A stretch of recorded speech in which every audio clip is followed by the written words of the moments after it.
Hello YouTube, my name is Gauntlet and welcome back to my Clash of Nations game series. Day 6 is coming to an end and my invasions of France and Germany are going well. Killed quite a few French troops and I'm pushing into his cores, taking over all his land, his resources. Germany, like I suspected, had almost nothing, so I was able to take all this land for free pretty much. Finland had the same idea. I'm sending reinforcements into Germany in order to counter a possible Finnish invasion. I just started production of my first railroad gun to complement my artillery. I also plan at the start of day 7 to ask Leo to trade me Innsbruck. And the reason for this is so my troops can pass through it more quickly.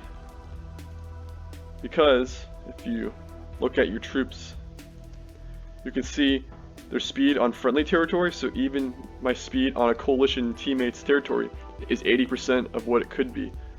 So if I get Innsbruck, my units will be at full speed while on that territory through the mountains. And so that will be probably saving half an hour or an hour of time for units traveling through this land, which may be key as I reinforce this area to fight Finland. And looking at one of Finland's stacks, light tanks level 2, infantry level 2, militia level 3. Militia, I never really use militia because of its many downsides.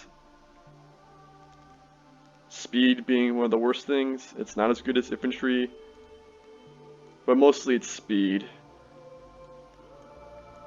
which makes it very cumbersome to use, especially in an offensive. I always prefer infantry just because of infantry's better stats. It's also relatively cheap. Militia is cheaper, but it has a decent amount of upkeep.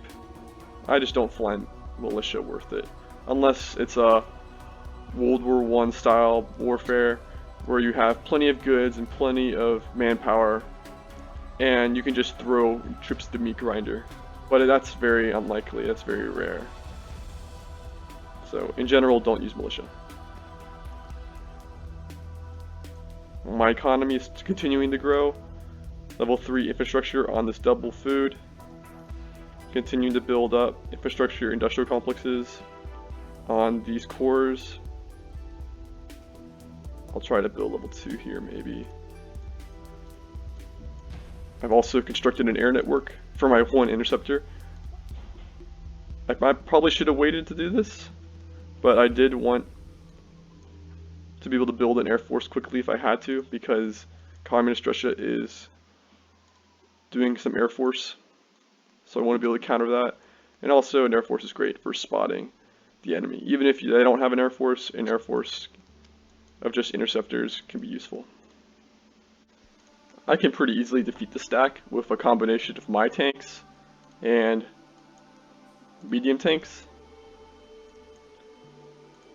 Just because there's no anti-tank in this, it's slow, I can catch it, and my medium tanks should be able to eat up his light tanks. I'm gonna look at the newspaper to see if there's any news about how Communist Russia is doing. So good casualty ratio there. He's got artillery and anti-air infantry. Yep, and destroying things with heavy bombardment. So it's going to be a tough battle against Finland and Russia. They're both big. They both at least have some idea of how to play the game. And Leo has not been as active as I would like, but you know, this game, I can't expect people to be as active as me. I'm pretty active, so I can't judge. Turkey, on the other hand, I can judge him because he literally spent who knows how much gold and is less active than Leo, so I don't even know. A sneaky thing that I'm doing is that I'm sending my destroyers all the way around Europe and into the Baltic Sea in order to hopefully do some convoy raiding, because most of Finland's factories are in Scandinavia and Finland, so he has to move them across water in order to reinforce Germany. So I might be able to sink them as they transition and cut off this logistical chain.